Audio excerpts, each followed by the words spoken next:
కొరవి జాతర అనేటటువంటిది వరంగల్ జిల్లా మానుకోట సమీపంలోని కొరవి గ్రామంలో జరిగేటటువంటి జాతర. ఇక్కడ వీరభద్ర స్వామి పూజలు అందుకుంటాడు. తర్వాత ఐనవోలు జాతర వరంగల్ జిల్లా మామునూరు సమీపంలోని ఐనవోలు గ్రామంలో ప్రతి సంవత్సరం శివరాత్రికి జాతర జరుగుతుంది అన్నమాట. మల్లన్న జాతర జరుగుతుంది. అందుకే ఐనవోలు జాతరగా ఇది మనము వ్యవహరిస్తూ ఉంటాం. మేడారం జాతర మన అందరికీ తెలిసినటువంటిదే.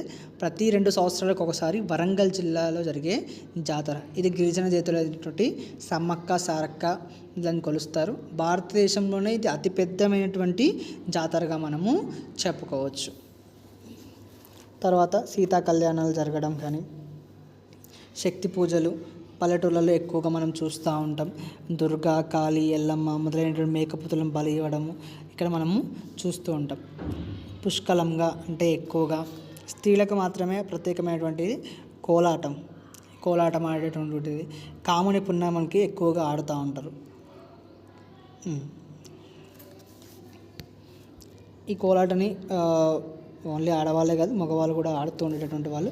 అందుకే దీన్ని స్త్రీ పురుష సమాన ఆదరణీయమైన క్రీడ అని కూడా చెప్పుకోవచ్చు. స్త్రీ పురుషులకు సమాన ఆదరణీయమైన క్రీడ అని దేనిని చెప్తాము? కోలాటాన్ని చెప్దాము.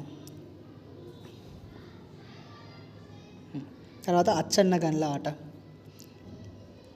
అదేవిధంగా కచ్చకాయలను ఎగరవేస్తూ ఆడుకునేటువంటి ఆట ఇక్కడ చిత్రంలో కూడా మనకు చూపించడం జరిగింది.